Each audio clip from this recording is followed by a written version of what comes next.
media, the government, control our culture. There are vested interests in keeping you stupid. I'm so struck by the Tiger Woods incident. A little upset to see all this hoopla over that reporter who had that brain problem during the Golden Mics. The story of Serene Branson has captivated the nation. In the winter of 2007, the idea came to me to create a documentary film based on Sonoma State University's media research program, Project Censored. I was immediately inspired by Chris's idea to expose why corporate media fails to report the truth. Our goal was to answer the question: what will it take to end the reign of corporate media's junk food news? Corporate news right now, it gives you nuggets, it gives you little sensational items.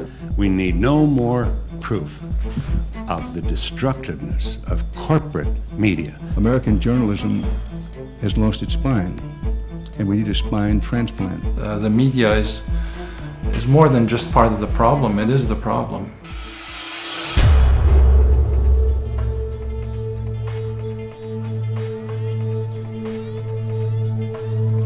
We're talking almost 800 years of due process rights that were wiped away in the Military Commissions Act in 2006. Deliberate decisions are made to withhold information from the people. Most people don't recognize the level of death that's occurred in the Congo and the wars there, which is over 5 million people have died in the Congo since the war started there.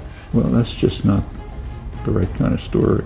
So in fact, there's nothing, almost nothing about it.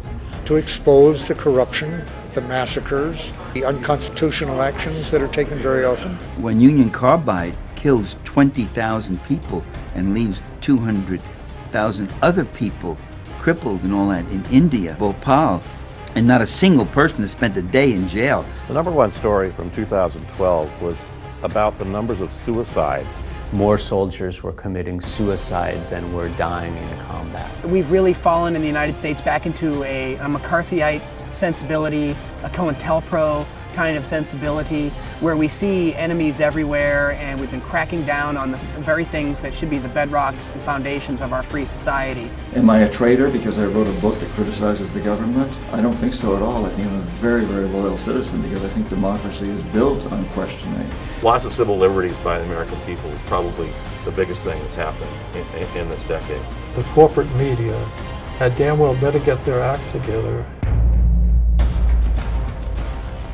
80–90% of people really don't want to know the truth. They really don't, because then they're going to have to do something about it.